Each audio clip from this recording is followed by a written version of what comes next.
Welcome to the Healing Grove podcast. I'm Dr. Kristen Ryman, an integrative holistic family physician, author of Life After Lyme, and host in this virtual space of learning, healing, and growing. I believe humans are like trees, and our physical limb is only one of many. Health on all limbs of the tree, emotional, conceptual, social, spiritual, is absolutely required for the whole tree that is you to be vibrantly well. I created the Healing Grove podcast as a place to showcase some of the world's best integrative and holistic medicine, to expose you to transformative tools and mindset shifts for all limbs of your tree. I hope you enjoy our conversation in the Healing Grove today as much as I enjoyed having it.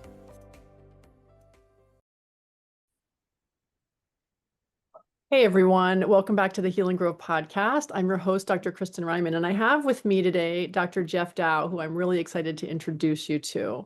So Jeffrey Dow is the Chief Executive, President, and Director, CEO of 60 Degrees Pharmaceuticals. And those of you who know me will probably be saying, what? She's interviewing someone from the pharmaceutical industry? But as you will soon learn, he's not your typical pharmaceutical exec, right, Geoff? I hope that's where we end up, in the conversation. And thanks very much for inviting me on. I appreciate it. Yeah, I'm super psyched to pick your brain about all things Babesia and Arakoda and wherever else the conversation takes us. But first, I'll just give a little bit more of your background, and then we'll let you introduce yourself. So Okay. Dr. Geoff Dow has over 20 years of experience in product development for tropical diseases and a strong publication and patent history as well. Additionally, he spent 13 years in a leadership and advisory role at the anti-malarial drug development program at the Walter Reed Army Institute of Research and the U.S. Army Medical Material Development Activity. Dr. Dow co-founded 60 Degrees Pharmaceutical in 2010 and has been instrumental in various projects there, including securing FDA regulatory approval for Tafenoquine, which is the drug Arakoda, the brand named Arakoda, and malaria prophylaxis, managing post-marketing regulatory commitments, ensuring the company adheres to good manufacturing practices, quality control, and pharmacovigilance requirements. He also published several important safety reviews, clinical trials, as well as non-clinical studies. Dr. Dow's ultimate goal is to develop and secure regulatory approval and commercial success of products for new indications in infectious diseases. And we're going to talk a lot today about one of those infectious diseases and one of those passion projects that you're involved in. Finally, he holds a Bachelor's of Science honors in veterinary and biomedical science from Murdoch University in Perth, Western Australia, a PhD in veterinary and biomedical science from Murdoch, and an MBA from the University of Maryland at College Park. And I'm so grateful that you agreed to share some time with us today, Dr. Dow. Kristen, I'm looking forward to it and the questions. Cool. Well, my first question is, tell us how someone like you ends up in a role, on a journey really through infectious tropical diseases to where you are now. So I think what motivated me originally was I did a lot of travel in Indonesia as a kid and saw quite a lot of the income disparities and how that impacts people's health and quality of life. And so when I was done with my undergrad and was thinking about a research career, you sort of have a bifurcation in what you decide to do. And I chose to do a research program in malaria rather than, other alternatives, which might have taken me in a different direction. And, that ultimately led to Walter Reed and a continuing interest in malaria and other parasitic diseases. And eventually, just through happenstance to the tick-borne disease space, which I didn't know much about until a few years ago. Yeah, I'd be really interested in knowing some more details about that happenstance because you find yourself now in a unique position. It's kind of not everyone's sort of sets out to become an expert in things like Babesia or co-infections of Lyme disease. It's kind of like it's sort of like the little orphan that nobody really wants to be connected to until you have to. So I'm curious about what that have to looked like for you. Yeah, no, so that's a great question. I guess, Arakoda, that's our commercial product. that's on the market and FDA approved for malaria prevention. And I should say that before I share my perspective, everyone should be fully aware that I'm not a physician. And so I'm speaking only for myself and my own opinions and where it's appropriate, the companies. So I need to put that disclaimer in up front. So Arakoda was approved by FDA in 2018, and we finished the commercial validation and put it into the supply chain in the third quarter of 2019, and then COVID hit. And of course, malaria prevention is only really useful for travelers because there's not much malaria in the US except in returning travelers. And so that sort of shut the company down for a couple of years. And then as we came out of the pandemic, we started getting calls from patients, who we later learned were chronic babesiosis patients. But at the time, just not any kind of patient experience that we were familiar with, and completely different from the average traveler. Then the first paper on Tafenoquine, which is the active ingredient in Arakoda, appeared in one of the journals. And then there was a flurry of papers, and then eventually a case series from Yale in immunosuppressed patients with babesiosis. And it really became quite a compelling set of what we would call validation data. So non-clinical, in other words, animal data, and then some early clinical data that suggested the drug might be active against Babesia. And then, our sales have kept growing, not really through any commercial activity, just through word of mouth. And so it seemed to us like there was a market signal and scientific validation there that really needed to be followed up on. And that's what led to the 3 clinical trials that we've now got either up and running or about to. Yeah, and I want to get to those and talk about those in a minute, but I'm still really curious about this. So basically your company had one drug when the pandemic hit, and that was a drug that was really great for travelers to places where malaria was endemic, and then suddenly nobody was traveling. And yet somehow out of the woodwork, you start getting calls from Babesia patients who are using it off label. How do they even know about it, or how are they getting prescriptions? When we first started getting those calls, what we were told was, my physician has given me a diagnosis of chronic babesiosis, and I need help with my pharmacist getting access to Arakoda. That would be typically how the calls would go. And I don't know what triggered the initial interest, but it's been a lot of word of mouth, from those first few calls. So I don't know how the original connection was made. It could be that there were some physicians reading the literature and just came across it. And as you know, many patients with chronic disease don't have many other options, or they've tried everything else and are, open to new things. So interesting. Well, so maybe we should take a step back and talk a little bit about what babesiosis is, both sort of in the acute textbook type babesiosis and then in the sort of the chronic simmering Lyme co-infection version.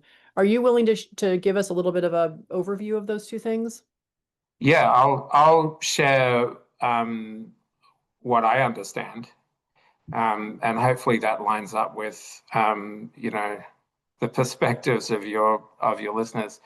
So the kind of textbook presentation is Babesia is a parasite like malaria, except it's transmitted by ticks, not mosquitoes. It invades red blood cells and multiplies, and as the parasite burden increases, the red cells burst, and that causes the acute symptoms of both malaria and babesiosis, mainly flu-like symptoms and anemia. In the case of babesiosis, that can be a severe infection. You can end up being hospitalized for it. And then the dogma, and I'm calling it dogma because it's kind of the establishment perspective on it. And I don't know whether it's dogma that is true or dogma that isn't. But the dogma is if you take the recommended Tafenoquine, azithromycin, that eliminates the infection in most people.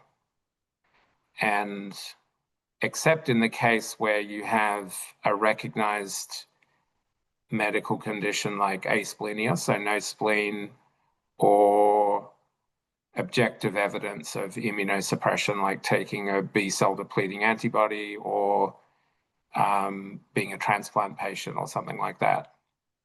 And there it's pretty clear that the organisms can persist and they can relapse and cause lots of recurrences of the disease, each of which could lead to hospitalization depending on how bad it gets. What's really interesting is when the FDA approved a really sensitive molecular test for Babesia for the blood donation system back in 2020. In the year after that test was introduced, the rate of transmission of babesiosis through the blood donation system declined almost to zero. And Where was it before they introduced that? I don't know the exact number, but the trend lines in the papers are very clear. Like it starts here and then they introduce the test and it drops almost to zero.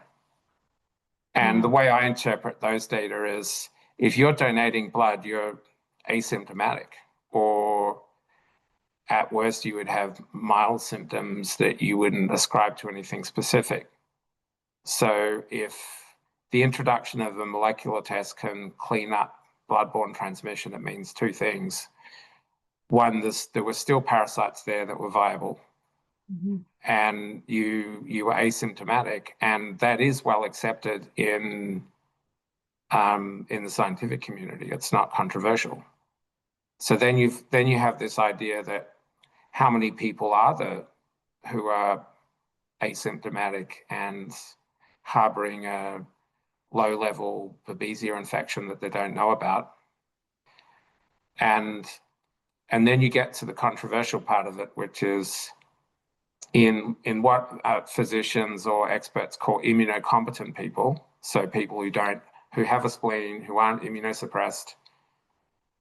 The assumption is that even if we don't know what happens to the parasite burden, the standard drugs effectively resolve symptoms, and then the immune system clears up the rest of it.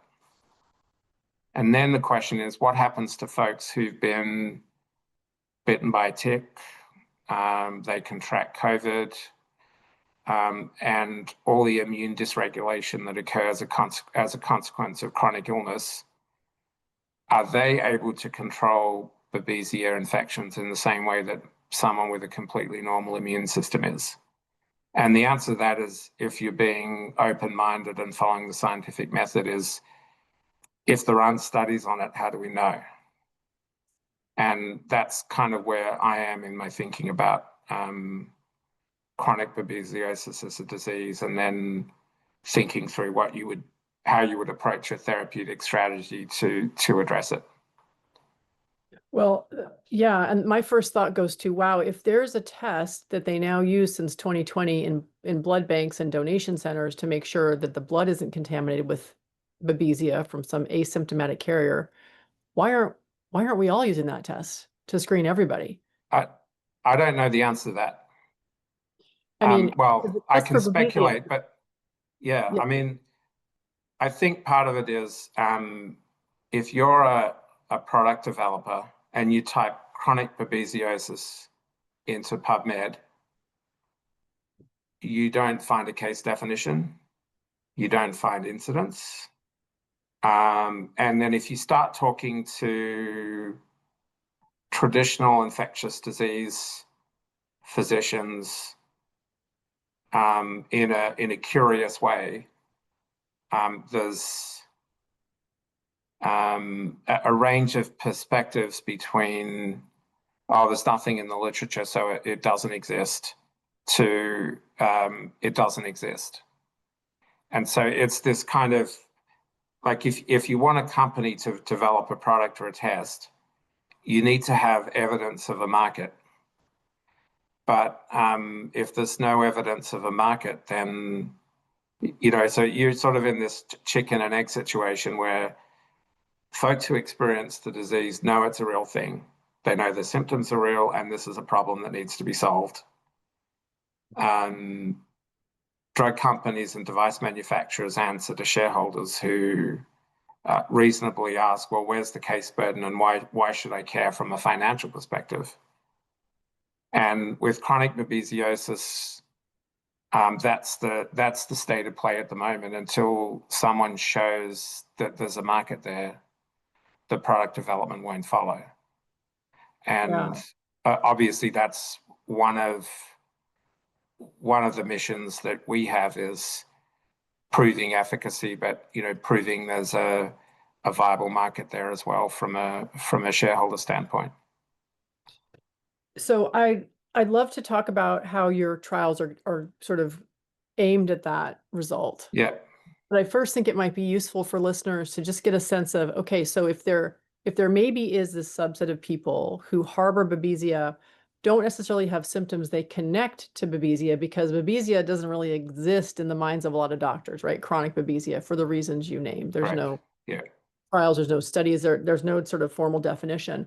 And yet all of us in the Lyme world treating Lyme and co-infections absolutely see Babesia. We're not seeing it under a microscope. We're not seeing it come up positive on lab tests because the tests aren't sensitive enough to pick it up.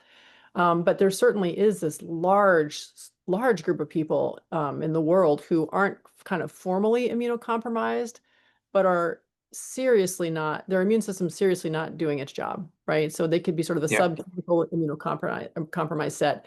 And so those people might benefit from knowing some of the symptoms of this kind of chronic simmering babesiosis, which I can talk about, but I also love to hear you share about what you think people who are struggling in that way are experiencing. So this might be a good segue into one of our trials, because it illustrates the problem. And then, so there's no case definition. So we had to kind of, for the purposes of a clinical trial only, and not saying it's the beginning or the end of the discussion, we had to define what a case was. And so our definition of a case was severe persistent fatigue for 6 months or more that was disabling in terms of normal activities, some other symptom of babesiosis, including, the acute ones that wouldn't surprise an ID physician, right through to things we hear more from the patient community, like air hunger and stuff like that. And then some lab evidence of prior exposure to Babesia in the last 12 months. And that could be a serology test, PCR, microscopy, FISH. We've taken a very agnostic position on what the diagnostic actually is. And that case definition evolved after extensive back and forth with the FDA, an ethics committee, and 2 advisory committees consisting of folks from the ILADS community and then folks from the Global Lyme Alliance. It started as a much more open case definition with no lab confirmation, just based on fatigue for 6 months, and then a presumptive diagnosis from a physician. But to get the FDA and the ethics and kind of representative perspective of experts to buy into the process, we had to be a little bit tighter in how we defined it. And then for the purposes of the study and the reporting to FDA, we're going to have two populations. The people who meet the inclusion criteria at face value, everyone will get treated. And then a subset of those who test positive on the FDA-approved blood bank test, so that we have folks that we objectively know are infected, but using a standard the FDA will believe, and then a broader group of folks who would meet a more working definition of chronic babesiosis out there in the community. And we'll see what the data come back with. So that was how we approached it. Obviously, as a drug company, we would have preferred that there was a professional society that had formally described a case definition, but I have come to see how challenging that is to get consensus around, having been to a few ILADS meetings over the last couple of years. Yeah. Yeah. And for listeners, ILADS is the International Lyme and Associated Diseases Society, kind of the gold standard of Western medicine doctors and best thinkers and scientists and advocates around Lyme and co-infections. So cool. So that study, is that underway currently, or are you still gathering participants? So at the moment, we're in the process of doing all the operational work to get the study up and running, and it will be done at Mount Sinai. And our goal is to try and get it off the ground late October and early November. It just depends on how the logistics go, and then we'll see. Amazing. So will we be able to provide some ways for people to get in touch with you if they're interested in participating in that study in any way? So I think what we're going to do is provide the contact information for the study site once we're closer to opening it. Okay. And we can share that with you by email, and then it will be on the clinicaltrials.gov website and on our corporate website as well. Awesome. That's really, really exciting. It sounds like a really important next step / first step in learning more about Babesia and what works. I can tell you it's a year and a half ago when we first started discussing the idea of doing it, I was just incredibly skeptical we would ever get through the regulatory review and the ethics. And so I've actually been really pleasantly surprised at how well received the effort has been in the physician community, and that the FDA and ethics committees have stayed open-minded, even though they may be skeptical. And hopefully, fingers crossed, we found a pathway through that balances all the competing perspectives, and we can let the data speak. Yeah. And is there a treatment arm in this initial study? Yeah, this will be open label Arakoda according to the label for malaria prevention with one scheduling tweak. We'll be doing monthly safety follow-ups for 6 months. And the duration of drug exposure will be 3 months. And then every month we'll be doing 3 sets of molecular tests at baseline and then following up. So we'll have a really good sense of how many folks in how many folks can a diagnosis be proven using validated tests, whether patients recover from fatigue, that'll be the key endpoint, and then whether Arakoda eliminates the residual parasite burden in those folks where we've been able to prove that there's an underlying infection. So those are the goals, and fingers crossed. Sounds amazing. All the best of luck to you in terms of next steps for that, because it's That's really important work you guys are doing. Thank you. Yeah. So tell us a little bit about this drug, tafenoquine, and you developed it for malaria prophylaxis. It's still presumably being used for malaria prophylaxis. People are back to traveling. My son went to Africa last year. I think this is what he took, as far as I can Ah, remember. So it still has its market in malaria. You think it's going to work for Babesia. So tell me a little bit about how this drug works, both on malaria and potentially on Babesia, which is very similar to malaria. yeah, so here I have to do that boring corporate thing again and disclaim what I'm about to say by just acknowledging that Arakoda is approved only for malaria prevention, and there is no label for babesiosis. So there was a really nice study that came out in 2020, and it seemed to show that tafenoquine in culture killed Babesia parasites through the induction of oxidative stress.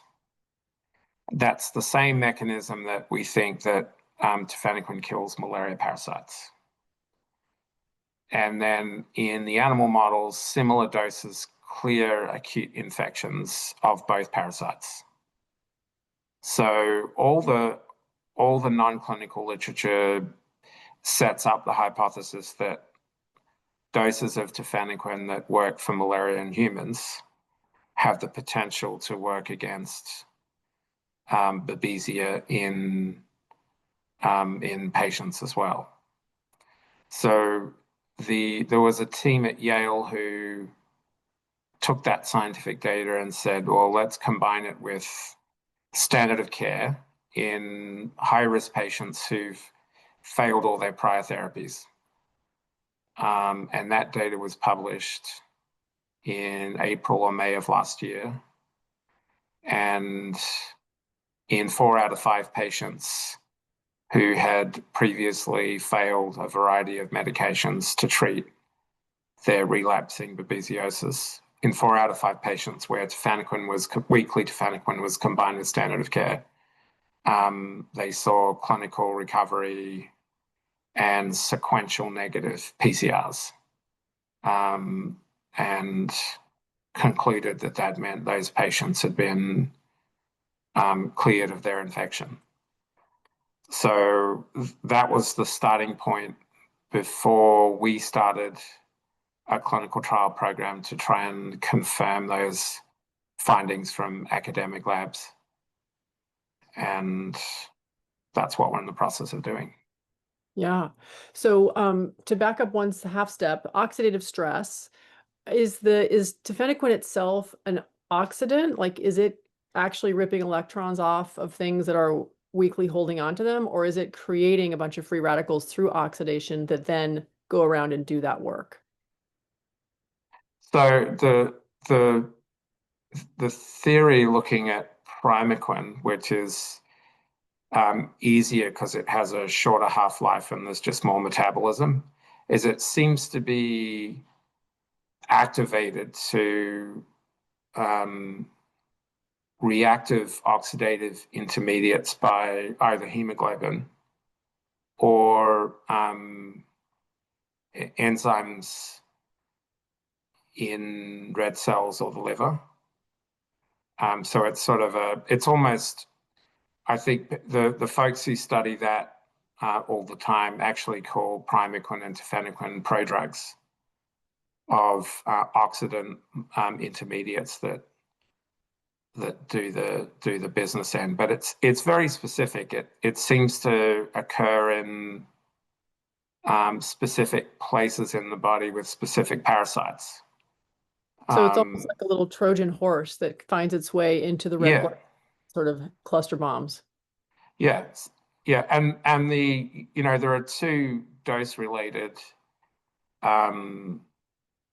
adverse events that are associated with both administration of tafenoquine and primaquine that are related to the same mechanism. So, for example, that's why you need a G6PD test, because folks who have G6PD deficiency don't have the antioxidant enzymes that would protect red cells from the oxidative stress.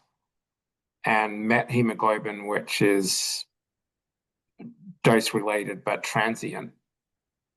That's an oxidant. It's it prevents the oxygenation of hemoglobin in a way that's dependent on dose, and then when you stop dosing, it's reversible, or the body adapts with continuous weekly dosing so that it peaks early in the dosing schedule and then declines over time.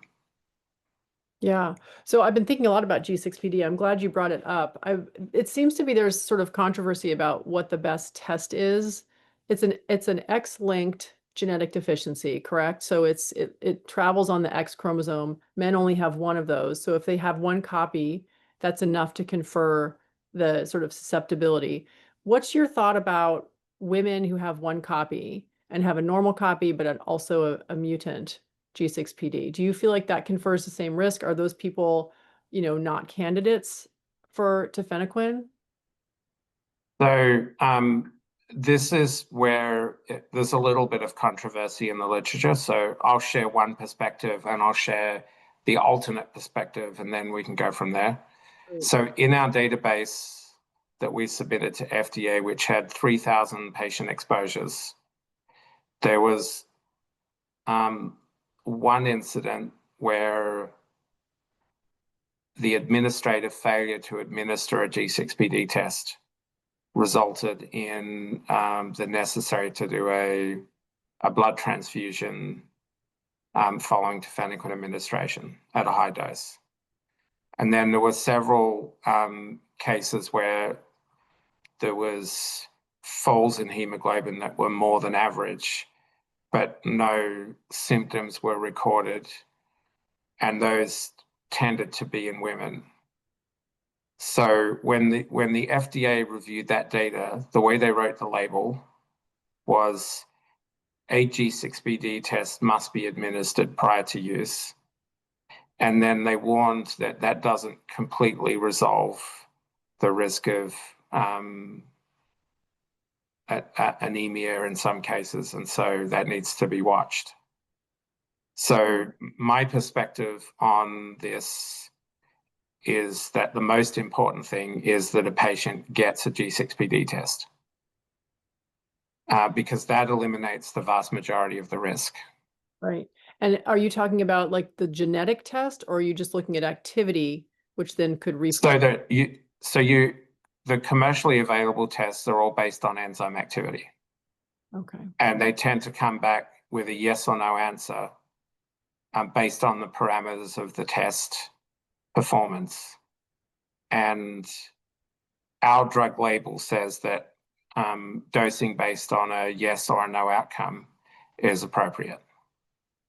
There's an academic debate, but not much data, on whether there is more risk in women who have some level of enzyme activity, but not the same as a guy with the same test result.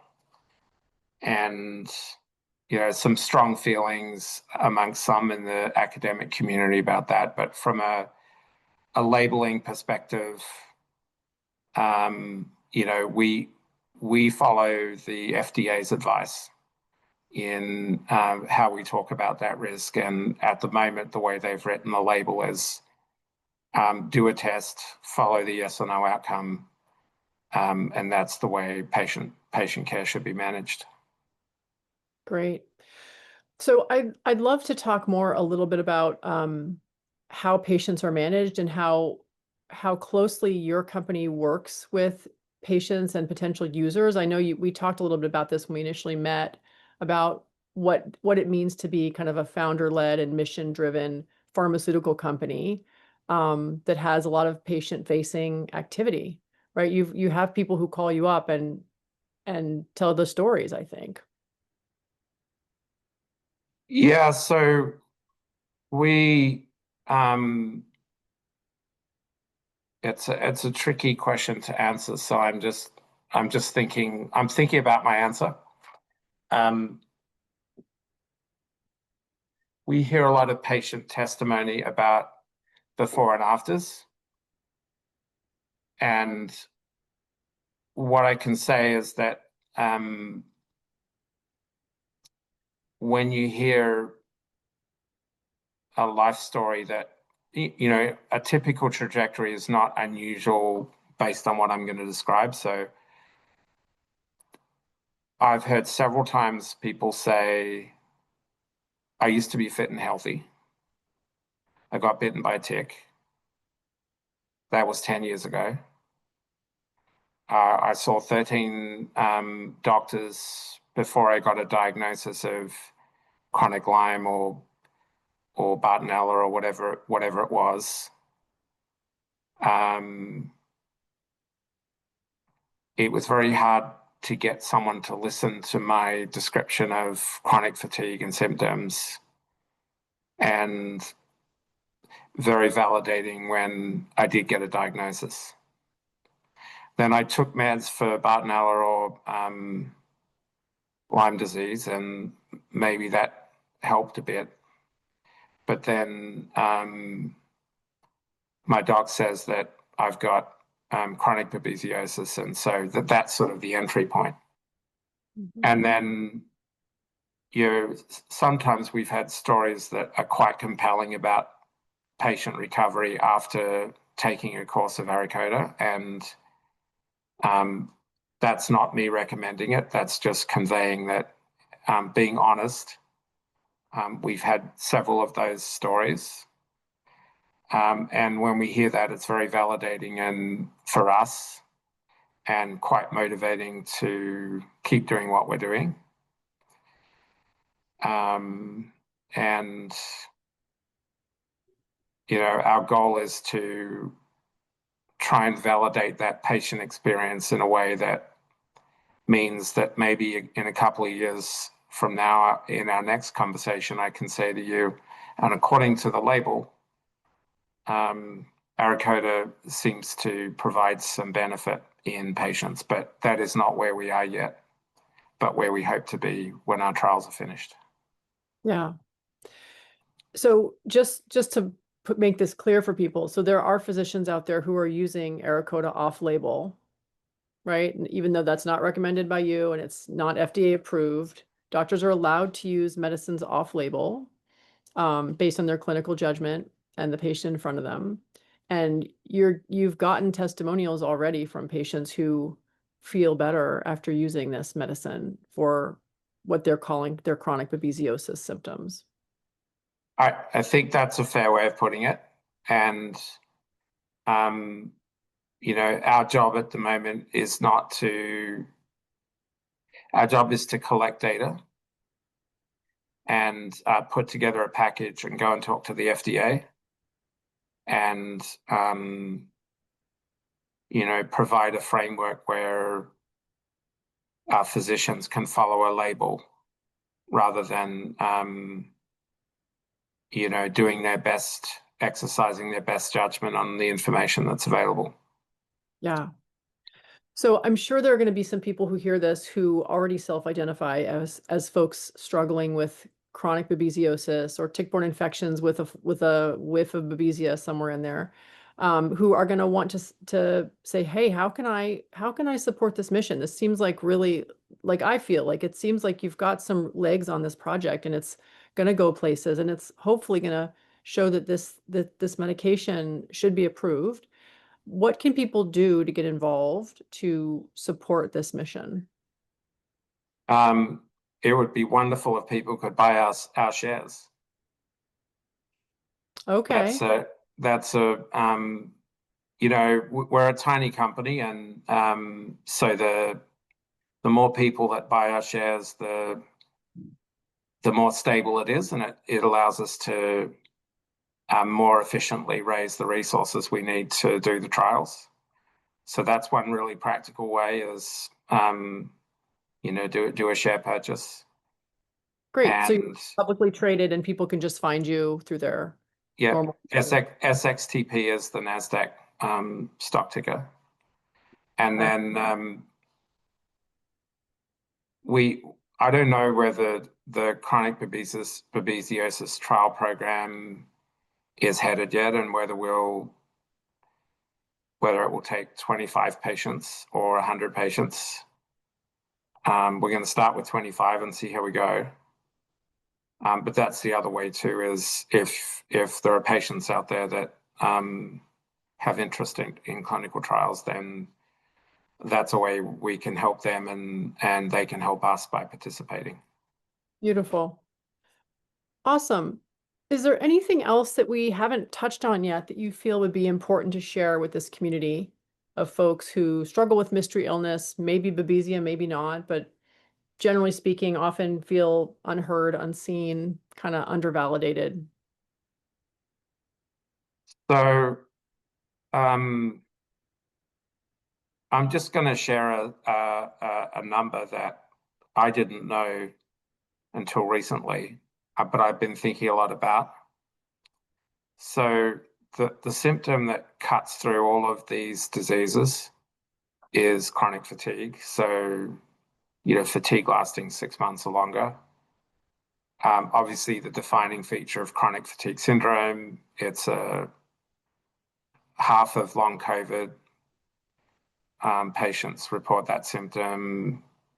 More than half of Lyme and chronic babesiosis patients report it. But there's no actual studies that have gone out and measured how many people there are that are suffering from the symptom, irrespective of what the diagnosis is.